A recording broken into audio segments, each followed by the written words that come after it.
Welcome to Soundtopia. We're talking today about the musical mushroom and how to use it once you have it installed and programmed. So how to use it, pretty simple. Once you've already calibrated your musical mushroom with that specific singing bowl, the only other thing you really need to do is make sure that the volume is good for you. I have it about halfway in the middle, but you want to always keep it lowest when you first start playing with your bowl to make sure it's just not too loud. So in order to activate the bowls without a remote or without any other device, you can use your hand.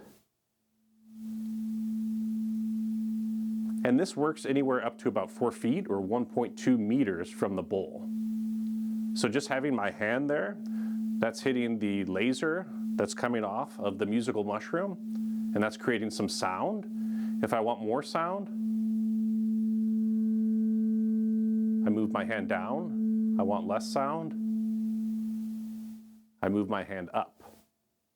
If I want to stop the sound, slowly wave your hand over the bowl or the musical mushroom. So basically there's a laser inside of here that's detecting my hand. If for some reason it's not detecting your hand, you can always use these reflectors as well too. You can see my hand's not even there.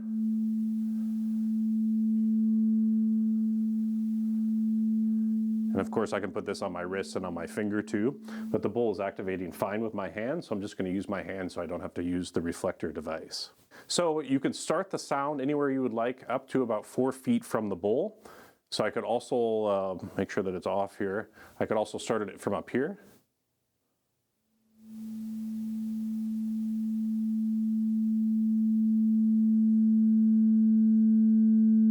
And if that's as loud as I want it to go, I'm just going to remove my hand. And then it'll just stay at that same volume. If I want to turn it off, I just wave my hand. And it stops the sound. So pretty basic use in the beginning. You can get into your manual to find all sorts of different uses with the musical mushroom. But the very basic uses is wherever you start your hand, you can then intensify the volume by waving your hand up and down. And you can cancel off that motion by waving across the bowl, and that'll completely cancel it. So what's cool about this is you could be doing a sound concert, performing one of those for 20 people. You could have a few of these bowls set out into the audience, and you could find the exact level that you want it to just hum at, then remove your hand, and you can walk away.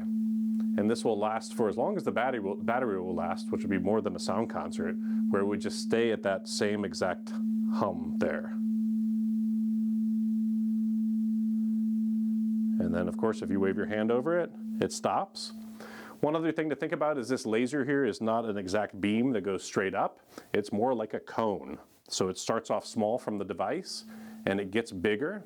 So you want to make sure that you place this bowl further away from other bowls. You don't want them right next to each other. And if you know anything about crystal bowls, you wouldn't want these right next to each other either anyway, just so that they don't break.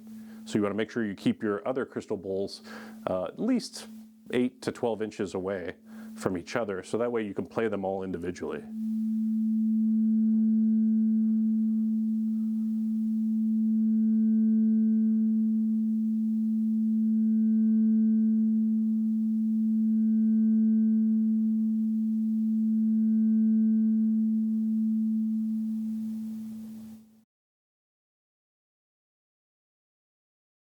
It works about the same with all the different bowls. Again, you want to make sure that your exciter is about 1/3 to halfway inside the wall there. You can also put these on the outside of your bowls. The frosted bowls are a little harder for them to adhere to, but that will work on the outside of your bowl as well too. I like to put them on the inside of the bowls, but it really doesn't make any difference for you. From here, you just need to turn it on. Once everything is calibrated and you're ready to go, and once it's on, it's going to light up, and then that's going to allow me to start the sound.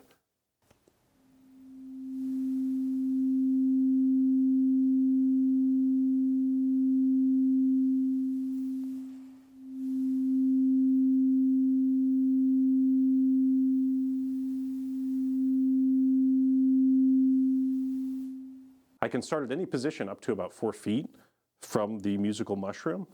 So if I started right here,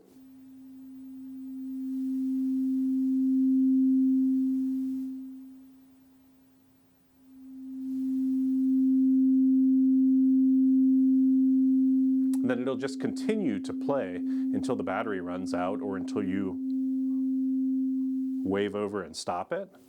If it's having any sort of trouble detecting your hand, you can use the reflectors too. You can just install that right on your wrist. And then the reflector will help to make the sound. I haven't had any problems, so that's why I'm not using the reflector at all. That's just in case of certain lighting conditions.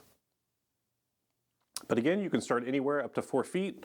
So if we start right here, that's our kind of our base of where it's starting. Then we can intensify the sound as it goes down. We can remove our hand and just let the sound go. If we think that the volume is too high, we can bring our hand back in. Lower the volume by just raising your hand. That's the basics of how to play using your musical mushroom. And if you want any more tips, there's also a ton of information in the manual too, or you can use the QR code and go directly to the website to look at how to use it. But it has a lot more functions, but this is pretty much just the basics of it.